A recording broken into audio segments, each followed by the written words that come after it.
қайырлы күн. Бүгінгі мінекей біздің ашық сабаққа қош келдіңдер. Енді біз бүгін үй тапсырмасын бермегендіктен бірден жаңа тақырыптан бастап кете берсек болады.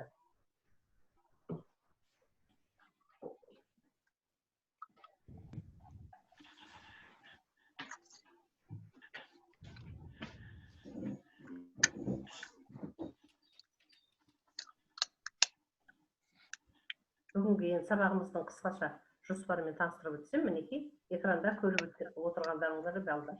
Осы ретпенен бүгін сабақ өтеміз. Ұйымдастыру кезеңін қарадық, жалғыз Мирас қана қатыспай отыр. Әрі қарай енді жаңа сабағымызды бастайық. Апай, мен хат жаздым. Мирас, келдің ба? Жақсы. Маған полный экран көрінбейді. Ал сабағымызды бастайық. Бүгінгі сабағымыздың тақырыбы қандай екен?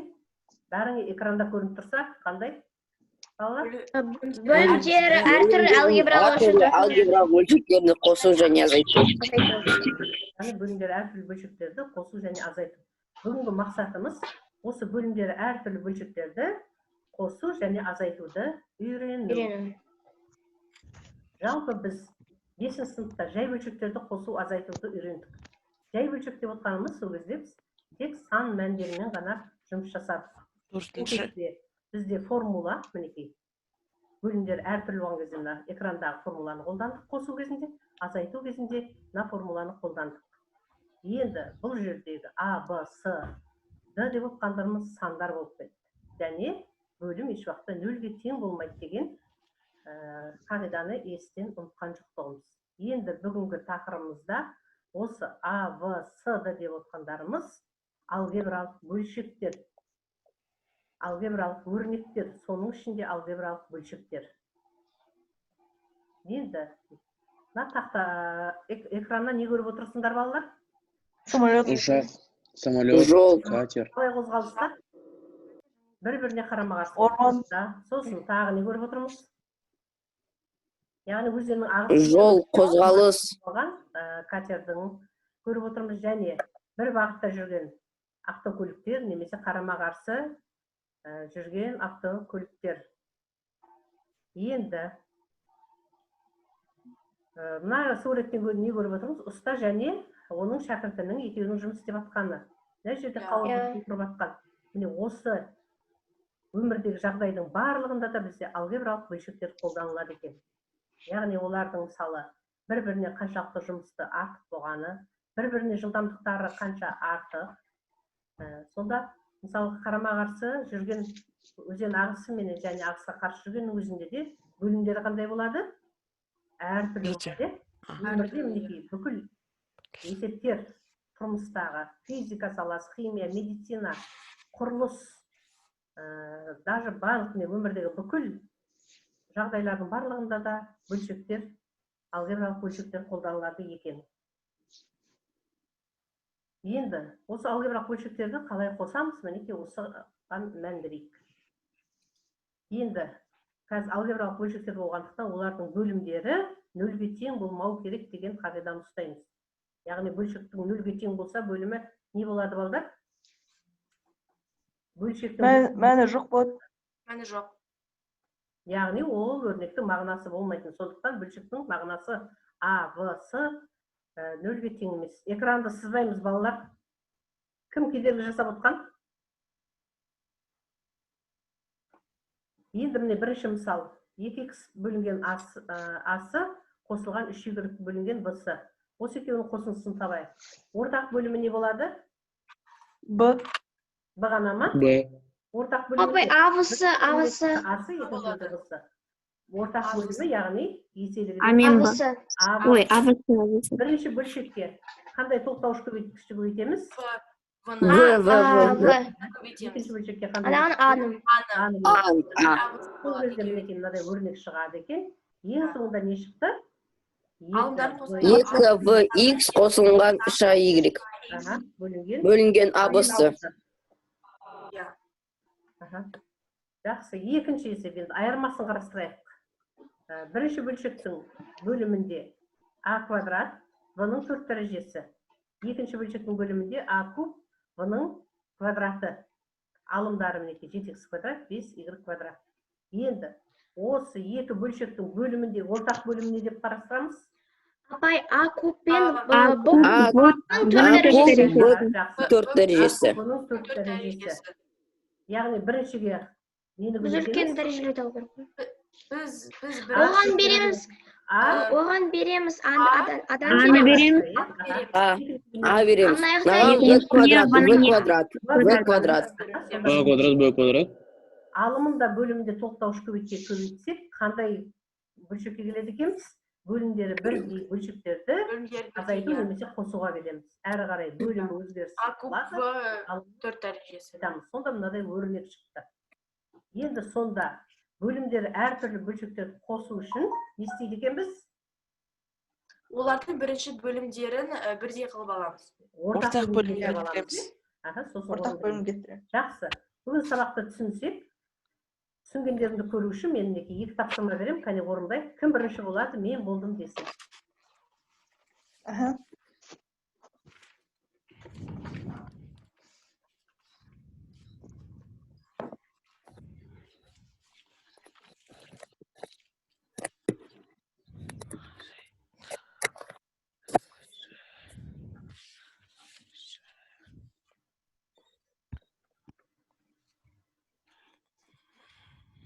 Сендерге балалар. Мен болдым. Мен біріншісін болдым. Жақсы. Біріншісін, екіншісінде кәнекей.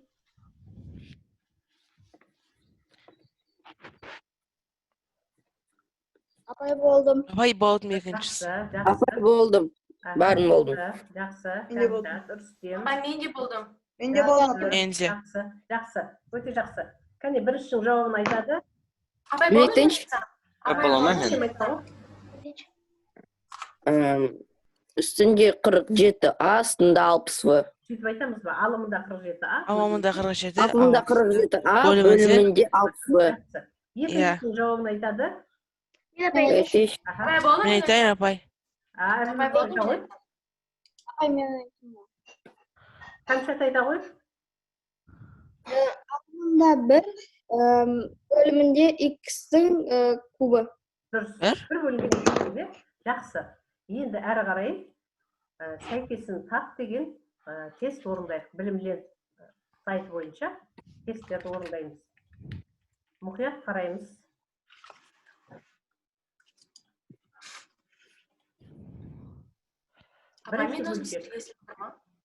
Бір бөлінген М-нің 4 дәрежесі, N-нің 3 дәрежесі қосылған. Апай, қазір айтам қайсы. М-нің 4. М-нің 4 дәрежесі. Апай, М-нің ең соңғысы. Ең соңғысы. Қол көтереміз, балдар реакциямен. Апай. Апай көтерім. Мен айтайыншы деп өздерің аттарына. Дінмұхамбет Апай мансырды. Апай менде экран көріп тұрған жоқ. М-нің 4 Бөлімі дәрежесі. N-нің 4 дәрежесі. Апай менде экран көріп тұрған жоқ, мен қазір тұрып шығайыншы қайтсам. Алымы N қосылған Алма N. N қосу М. Жақсы. Бәрімізде солай ма? Бәрімізде солай. Иә.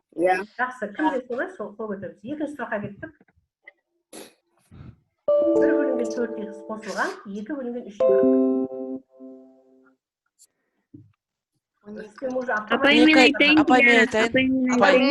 3Y 38 бөлінген 12. Әленұр ма? Әленұр айта ғой? Жоқ, апай. Апай мен айтайын. Диляр Апай. Мансыр айтсын, апай мансыр. Апай мен айтайын. Мир. Мен? Әбіл Мансұр айтамыз. Бөлімінде 12XY, алымында 3Y қосу 8X. Жақсы. Иә, дұрыс. Үшінші. Апай мына жерде қазір айтамын. Апай ана Ортақ бөлім не болады? М квадрат минус М квадрат квадрат. азайтылған М квадрат. Мен айтсам бола ма? Апай мен айтсам бола ма? Апай мен айтсам бола ма? Иә, апай ана жерге керек. Апай мен айтсам бола ма? Апай мен айтсам бола ма? Апай мен айтсам бола ма, М апай? қосу Mn минус N квадрат бөлінген М квадрат минус N квадрат. Дұрыс, апай. Дұрыс. 2, 3, 4 деген. Біріншісі. Кәне осы үшеуі де дұрыс дегендеріміз реакциямен береміз. Мен де үшеуі де дұрыс дегендер. Бағалау парақтарыңа балдар жазып отырамыз. бағалау парақтары бар сендерде. Бағыт бағдар парақтарын жібердім. Бағалау парағына өте жақсы. Келесі. Енді бүгін осы сабақты біз енді өзіміз жүйелейік. Жаңа мен сабақ түсіндірдім. Тапсырма орындадық бір-екеу. Және тест орындадық. Енді осыны біз ойымызды жүйелеп, метасызбада көрсетейік. Жылдам 3 минуттан артық уақыт кетпейді. Кім бірінші болады, WhatsApp-пен жібереді.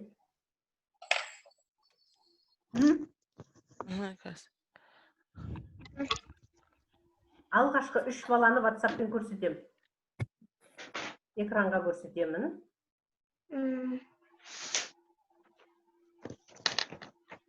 Ал меніменен экранмен бірге жұмыс істеймін дейтін адам бар ма? Мен демонстрациямен бірге жұмыс істейін апайды. Кәне кім батыл? Қай тапсырма? Метасызба бүгінгі бөлімдері әртүрлі бөлшектерді, алгебралық бөлшектерді қосу және азайту деген тақырып бойынша метасызба. Кәне мен экранмен кім жұмыс істейді? Мен. Аты кім? Апай, мен де жұмыс істеймін. Апай, Диара, жақсы. Орта не? Қалғанымыз өзіміз? Орта алгебралық бөлшек. Алгебралық бөлшектер, жақсы. Қалғанымыз өзіміз жасаймыз? Бәріміз жасайтын жүрміз. Екі негізгені аламыз. Қосу және азайту. Жоқ.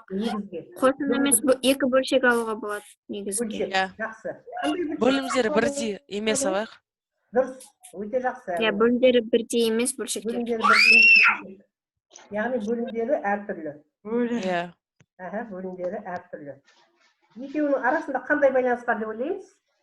Екеуінің алгебралық бөлшектер. Алгебралық бөлшектер. Бөлімдері әртүрлі. Алгебралық өрнектер. Бөлшек апай екеуінде. Бөлшектің арасында бүгін нені өтіп жатырмыз біз балдар? Екеуінде бөлімі болады. Бөлімдері әртүрлі. Бөлімі? Бөлімдері әртүрлі. Және азайту. Мен көмекке келейін, жақсы. Қосу және азайту. Жақсы. Құбылыс. Құбылыс. Бөлімдерін теңестіріп аламыз. Теңестіріп алымдарын қосамыз. Қосып азайтамыз. Яғни ортақ бөлімге келтіріп алып, яғни бөлімдерін бірдей. Және бөлімінде көбейткен санға мысалы алымында көбейтемін. Жақсы. Сонда орындалу ережесі. Ортақ бөлімге келтіреміз. Ереже десем жарай ма? Жақсы. Көрініс не деп ойлаймыз? Көрініс апай. Мысалын жазуға болады, мысалын апай. Мысалын алайық сол кезде. Мысалын алайық. Қандай ал? Жалпы түрдегі. Апай жаңағы сіздің көрсеткен мысалыңызды алайықсың. N-нен бір. А бөлінген В. Қосу бөлінген В. Әрі қарай қалай жазамын? Тең болады Б-ді бөлімінде А-ды қосылған В-сы. А-бы қосу. Үдеріске жазамын? Үдеріске жасау жолын. Так, жолын. Үдеріске бөлімдерін бірдей қылу. Бөлімдерін теңестіру. Бөлімдерін бірдей қылу, бөлімдерін теңестіру. Бөлімдерін бірдей етіп алу. Яғни ортақ бөлімге беру. Жақсы, ортақ бөлім келтіру. Сосын? Алымдарын алып азайту, қосып азайту. Алымдарын алып азайту. Көбейтінді бөліміне де алымына да көбейту. Бөлімдері нөлге тең болмау керек. Жақсы. Бөлімдері нөлге тең болмау керек. Мұна ол бірінші тұру керек. Соңында не істейміз? Өрнектерді ықшамдаймыз, Өрнектің мәні. Өрнектің мәні. Ол не болуы мүмкін өрнектің мәні? Сан болуы мүмкін, алгебра. Жай көбейтінді болуы мүмкін. Бөлімі нөлге тең болмау керек. Апа, ең бастысы оның бөлімін. Ал осы нәтижеден өмірде қолданылу бар ма осы алгебралық бөлшек? Көп, Апай, өте көп анай. Міне, мысал сіз айттыңыз ғой, жұмысшылар шәкіртімен мұғалімі. ұстазы. Иә. Көп жерде. Қолданылуы деп айтсақ бола ма? Иә. Иә. Өмірде Иә. қолданылу. Жақсы. Иә. Енді маған WhatsApp-қа жібергендерің кәнекей. Кім WhatsApp-қа жіберді? Қараймын. Апай, мен осымен бірге Апай, қосылып осымен Ja, бірге. апай, мен осымен бірге жасадым. Мен де. Мен де. Экранды сызбаймыз балдар. Кәне, кім WhatsApp-қа жіберді? Апай, қазір мен жіберем. Рүстем жіберемін дейді, жақсы. Апай, мен досым сіздерге естіліп тұр ма? Естіліп тұр, Еді. жақсы. Аха. Мінекей, Алинұр жіберді, жақсы, өте жақсы Алинұр, кәне. Қазір экраннан көрейік.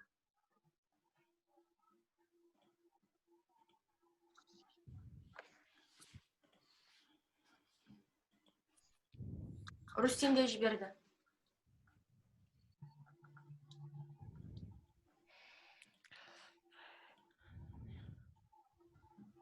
Аха, алгебралық қазір көрінбей жатыр. Бөлімдері әртүрлі, қосу, азайту. Бұл жерде енді көрініс пен құбылыстың орнын ауыстырып жіберіппіз.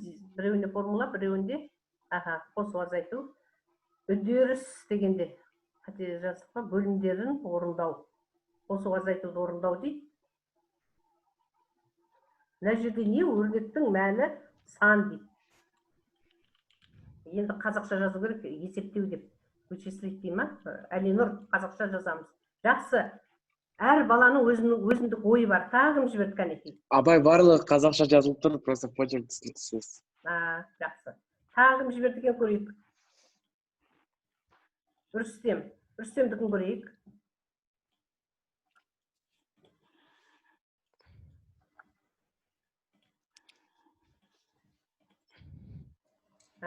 Орта.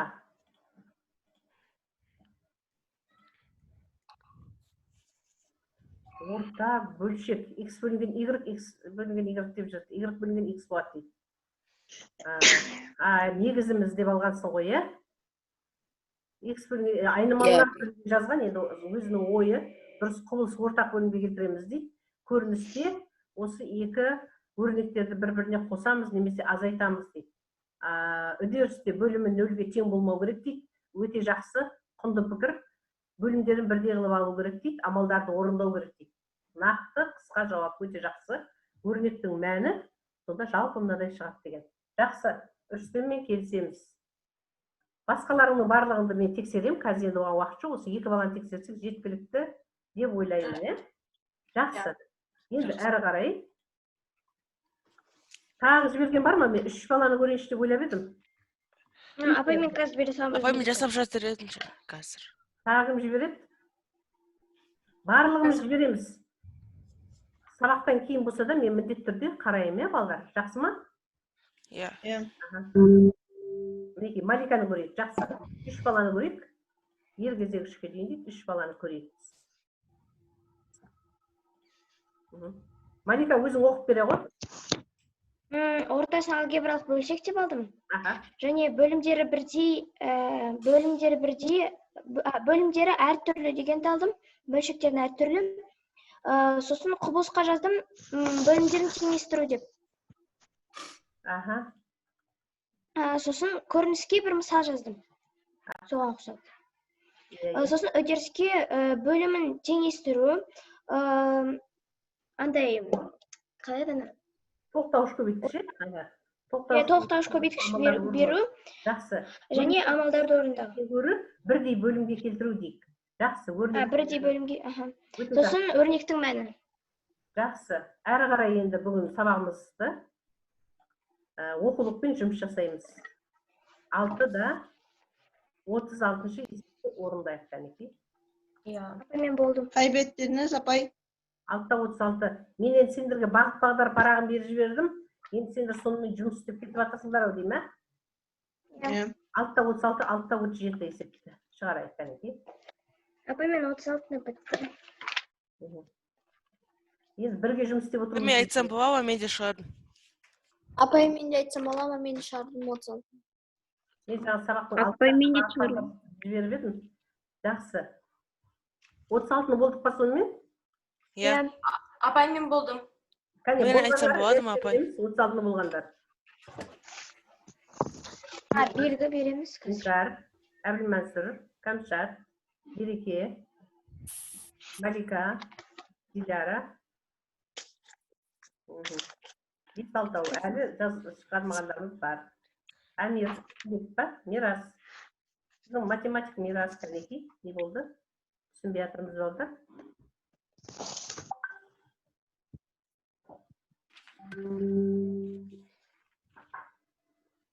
Әне болдық па?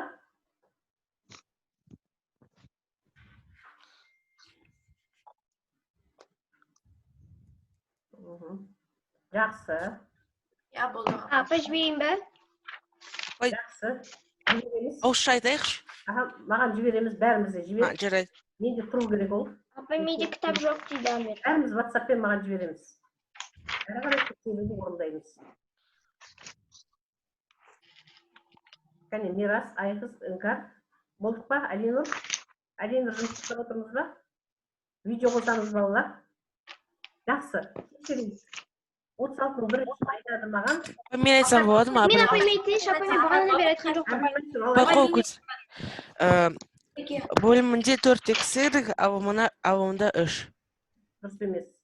Жоқ, апаймен айтайыншы. Апай, Мен айтайыншы. Кәмшат? Алымында y қосылған 2x, бөлімінде 4xy. Апай солай. Апай, дұрыс. Апай қалай? Апай солай шығады. Апай мейді. Үшінші кім айтады? Апай, болды Мен апаймен айтайыншы. Апай. Апаймен айтайын. Мен айтайын ба? Иә, айта ғой. Жауап болады 15V алынған 2A бөлінген 9AV. Жақсы. Үшіншісін айтады?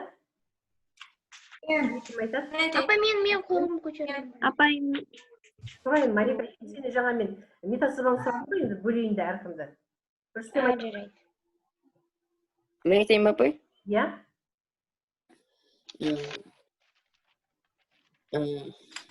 4NA қосылған 3MB бөлінген 24NM.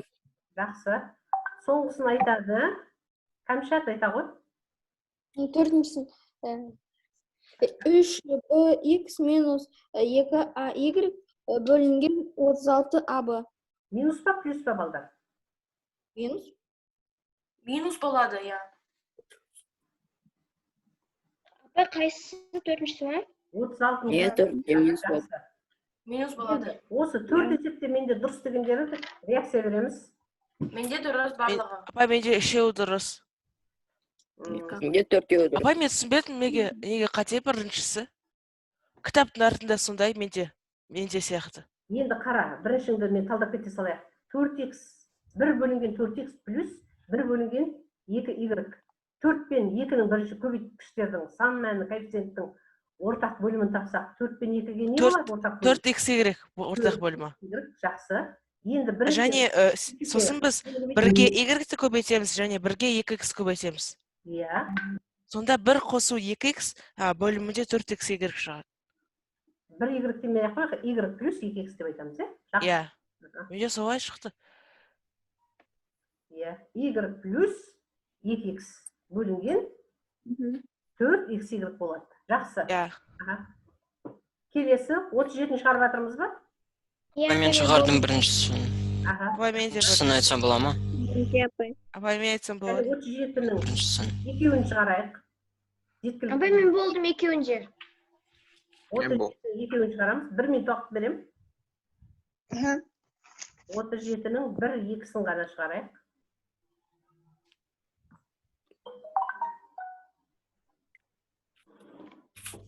Жақсы. Біріншісін айтсам бола ма? Апай, мен айтсам болады ма? Апай, мен айтайын. Апай, мен біріншісін. Апай, мен. Әмир айта ғой. CX бөлінген ABC қосу BX бөлінген ABC. Қалай? Апай, Жоқ. Апай, менде басқа шашықты. Апай, білмеймін айтсын. Тағы қарайық кәнеке. Апай, мен айтайын. Апай, мен айтайын. Іңкәр айтсын, кәне, Іңкәр бүгін жауап берген жоқ. Іңкәр. айта ғой. Бөлінген абысы. Атта отчеттің екіншісі ма? Екісі қосылған xv бөлінген абс. Апай, мен x-терді жақшан сыртында Апай, менде x жақшан сыртында, жақшан ішінде с қосу b. Иә. Менде солай, апай. Жақсы, керемет, жақсы. Екіншісін айтады. Апай, мен айтайын. Кім айтады? Мен айтайын, апай. Апай, мен айтайын. Мирас. Екіншісінде 15b минус 2a бөлінген 9ba. 15?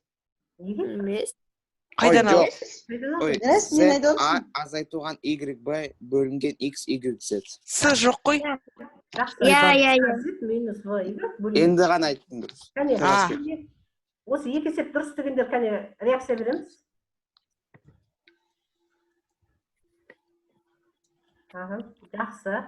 Жақсы. Айқыз, бүгін түсінбей жатырмыз ба? Сенімен оңаша видеозвонокпенен тағы да есеп шығарамыз деп ойлаймын. Басқа олардың барлығы. Жақсы. Енді балалар, бүгінгі сабағымызды қорытындылайық. Енді сендерге мынадай мен сұрақ берейін. Алгебралық бөлшек, тек қана бір ғана бөлшек деп қарастырайын. Бір ғана өрнек.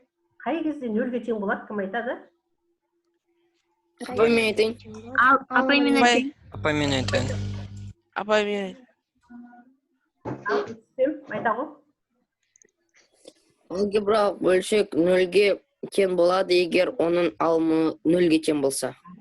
Алгебралық бөлшектің қай кезде мағынасы болмайды? Нөлге тең болғанда. Бөлімі нөлге тең болмағанда. Бөлімі нөлге тең болғанда. Мағынасы болмайды екен. Жақсы. Мүмкін мәндер жиыны дегеніміз не? Ол бөлімінің алатын мәндер. Бөлімнің алатын мүмкін мәндер ғана. Иә, мүмкін олар. Бөлімін алатын мәндер дегеннен көріне дейміз. Айнымалыны, бөлімі нөлге теңестіретіндерді алып тастағанда қалған мәндері. Жиын ғой сол өрнекке келеді. Бөлшектерді қысқартудың кәне ережесін кім біледі? Бөлшектердің негізгі қасиеті. Апалар түрлендіру емес па, иә? Иә. Жақшан сыртына шығару жөнінде. Не қыламыз? Алымын да бөлімінде бірдей санға, Бөлеміз. санға бөлуге немесе көбейтуге болады деген ереже бар. Иә. Бөлімдері бірдей. Алгебралық бөлшектерді қосу азайту ережесін кім айтады? Бөлімдері бірдей. Апай. Иә. Оны ортақ бөлімге келтіреміз. Бөлімдері бірдей деп тұр. Апай, айтсам бола ма? Бөлімін жазып қоямыз, және алымын қосамыз. Дұрыс. Иә, қалатта алымы. Себебі бөлімі бірдей. Алымы, иә. Қосамыз. Ал бөлімдері әртүрлі болса ше? Онда ортақ мәнге келтіреміз. Онда ортақ мәнге келтіреміз. Сосын барып бөлімдері бірдей болған жағдайда қоса береміз алымы. Енді бүгінгі сабақты қорытындыласақ. Енді мен бүгінгі сабаққа мынадай деп қорытындыладым. Орта алгебралық бөлшектер. Келісеміз ба? Иә. Енді екі негіз, біздің алып отқан негізіміз алгебралық бөлшек, соның ішінде рационал бөлшек. Рационал бөлшектің бүтін бөлшектен айырмашылығы неде? Кәне кім біледі? Алымы бөлімінен қабылдай алады. Рационал бөлшек дегеніміз не еді? Апай, мен айтайын. Мен рационал бөлшек деп алдым. Рационал бөлшек деген неді? Алымы бөлімінен үлкен. Жоқ. Апай, ол минус сандартты қабылдай алатын ба? Иә, бүтін сандар тек қана плюс сандар қабылдай алады. Рационал сандар, апай. Жақсы, мен тыңдай қойыңдар. Бөлімінде... Апай, екі бөлімі бар. Тыңда, бөлімінде айнымалы болатын бөлшектерді рационал бөлшек дейміз. Байланыс, қосу, азайту. Құбылыста бөлімдері әртүрлі бөлшектерді қосу, азайту ережесі. Ережені біз басшылыққа аламыз. Сонда біздің ережені пайдаланғанда бізде мынадай көрініс пайда болады. Бұл кез келген есеп үшін орындалады екен. Ал осы орындалу қалай жүзеге асады, ол біздің үдерісте тұр. Неге алгебралық өрнектің бөлімі нөлге тең емес, яғни мүмкін мәндер жиынын қарастырамыз, ортақ бөлімін табамыз, қосымша көбейткішті табамыз, әрбір бөлшекте қосымша көбейткіш көбейтеміз. Әрі қарай бөлімдері бірдей бөлшектерді қосу, азайту орындалады. Қысқаша көбейту формулалары болса қолданамыз, өрнектерді түрлендіреміз. Яғни сонда өрнектің мәнін табамыз. Өрнектің мәні өрнек немесе сан болады. Енді өмірде алгебралық бөлшектер қолданылады дедік. Неге жалпы осындай қорытындыға келдік. Енді бүгінгі сабақ туралы мен түсіндім дегендерің рефлексия береміз. Оған жұдырықпенен. Ал мен түсінбедім дегендерің қол көтерген ашылған алақан. Жақсы. Жақсы. Бүгін сабаққа жақсы қатысқан неке Марика өте жақсы қатысып отырды. Диляра өте жақсы қатысты. Береке жақсы қатысып отыр. Әбілмәнсір, Әмир, Кәмшат есептері жақсы шығарды. Зейнептен сұрамадым, бірақ жақсы шығарып отырды. Мирас.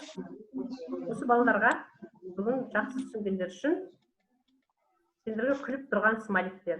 Барлықтарыңа рахмет, назарларыңызға рахмет. Жақсы. Сізге де рахмет. Сізге де рахмет. Сау болыңдар. Сау болыңыз. Сау болыңыз. Сау болыңдар.